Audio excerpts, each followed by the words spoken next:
The year was 1970, and all eyes would be focused on Osaka, Japan. World Expo was a temporary futuristic city where the world came together to showcase achievements and cutting-edge technologies. Over a 6-month period, the unprecedented event would bring out the very best in what the world had to offer.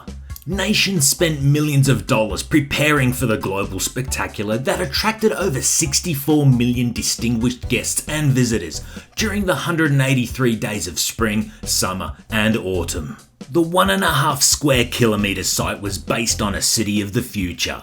Visitors could enjoy moving walkways, monorails, maglev trains, electric bicycles, mobile and video phones, canned coffee, and conveyor belt sushi, decades before they became commonplace in everyday life. 77 countries would participate under 116 pavilions. The vast complex became known for its experimental architecture, where some of the buildings depicted geometrical shapes and futuristic spaceships. Popular pavilions included the 70-metre tall Tower of the Sun, which was in the centre of the main theme hall.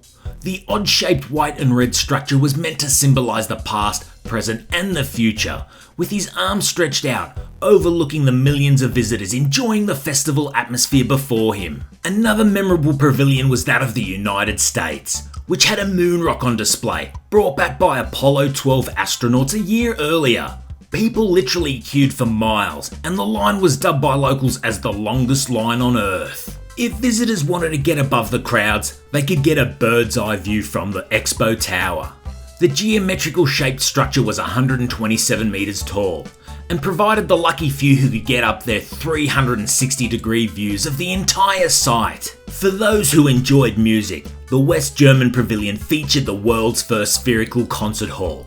And for the movie lover, the first ever IMAX movie would be screened in the Fuji Group's pavilion, featuring Tiger Child. The engine room for the world's mega show would consume 900 megawatts of electricity per day, which was the equivalent electricity consumption of the nearby city of Nara, which had a population of 350,000 people at the time. While garbage generated on a daily basis was the same as a city with a population of 600,000 people. Getting around the mega site was easy. People had the choice of futuristic modes of transportation. Hanging gondolas provided a bird's eye view of the site, while maglev trains and fully operational monorails whisked visitors from one end of the site to the other in no time at all.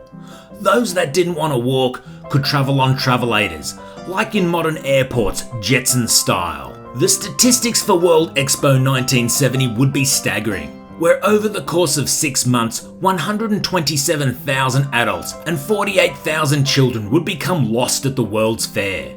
404 people would suffer food poisoning, and there would be 11,350 medical emergencies, which included women who went into labour whilst visiting the event. It would also be the first World Expo to be profitable and held by an Asian country. To top it all off, a time capsule was buried with the instructions not to open it before the year 6970, which was 5,000 years from the date of the Expo. It contained contents from 1970, like shoes, recordings on 8mm film, flags, electronics, and clothing from the time.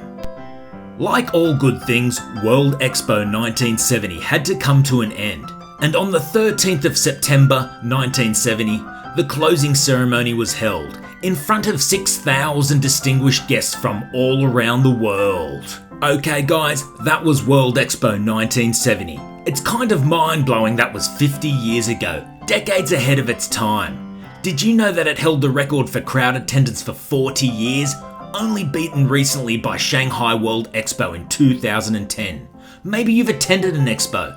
If you have, let us know what that was like in the comments section below. Anyway guys, I'm Mike, thanks for watching, and I'll see you on the next one.